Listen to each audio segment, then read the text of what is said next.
All right, everybody, welcome to today's Tech Talk Tuesday. Today we're working on a Viper, and as you can see, things are a little tight right now in the garage since I got to pull the transmission out of the Challenger still and go through and solve its leak problem. I haven't put the Viper on the lift yet because it's a lot easier to take the transmission in and out of the Challenger on the lift using the transmission jack. So as a result, things are a little cramped for the time being while I'm doing some work, but that's the way it goes. So for today's Tech Talk Tuesday, we're gonna go ahead and install a shorter shifter arm into the Dodge Viper. So this is the unit I've got right here. Ordered it from Ipsco, and it's a great piece, high quality unit. I've actually got their 1-inch drop shaft in the car right now. So they offer two. They offer the 1-inch drop as well as a 2-inch drop. So the 1-inch drop works great, but it's a little taller than I want with the shift arm. And so I went ahead, since I would place the order for the tow hook and other parts from Ipsco, went ahead and ordered the 2-inch drop.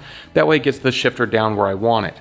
Now this does, of course, two things. One, of course, makes the shifter shorter and closer to the console, as well as makes the throw shorter. But you should also be aware that doing so reduces the moment arm that you apply onto the shifter, and so it makes it a little more difficult to actually shift the gears.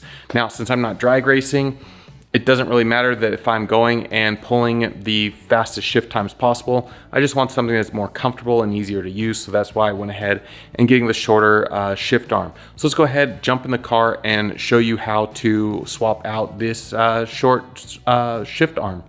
All right, so the first thing we do, make sure the e-brake is all the way up, and we'll go ahead, pull the ashtray out, as well as the cigarette lighter.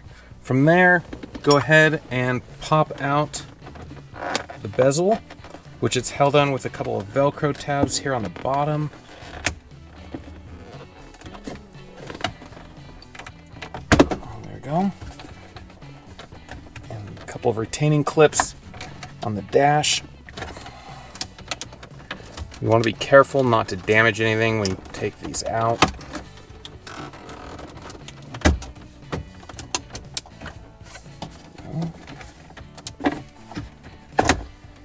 Okay, now once that's loose, you're going to want to go ahead and reach behind and disconnect the wiring.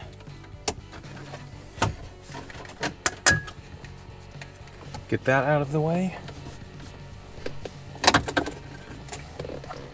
Now we'll go ahead and we will push down on the shift boot to expose the nut. All right, so it's a 3/4 inch nut. On mine here, it's for the shift knob. Get that loose. Go ahead and remove shift knob. All right. Now there are 4 screws we need to remove this console piece around because the shift boot is attached to the console. So there are 4 Phillips screws, 2 in the front here.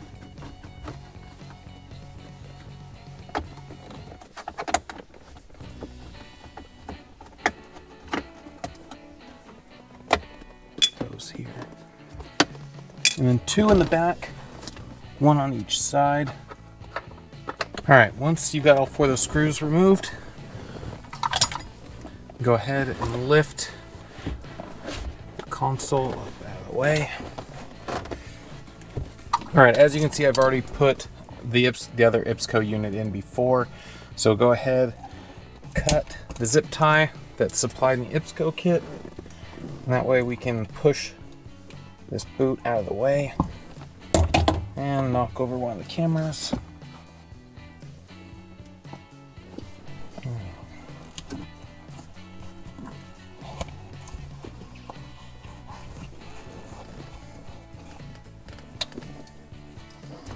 So get the boot out of the way, go ahead, pull the old unit out.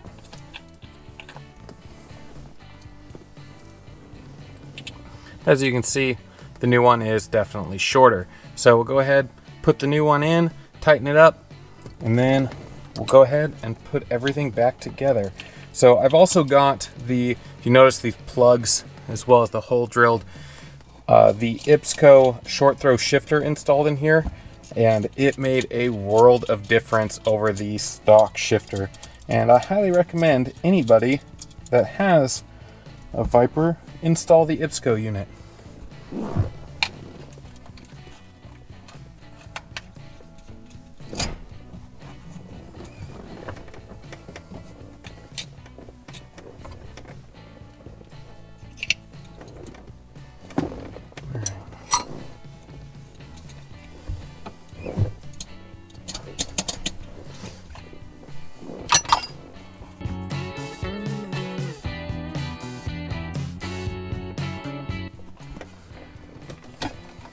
All right, now that we've got the rubber boot back in place around the shift arm, we'll go ahead and use the zip tie that was supplied with the kit.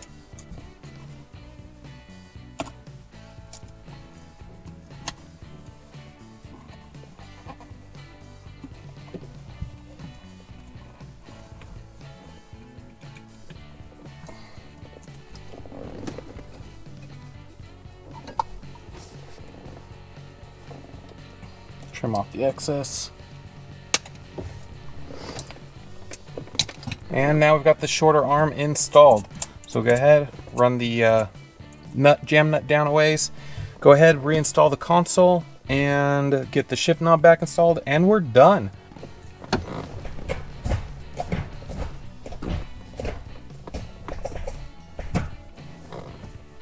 All right, and that's today's video. As you can see through this process, it's super easy to go ahead and swap out the shift arms, and the unit that Ipsco puts together is definitely a high quality unit. I highly recommend them.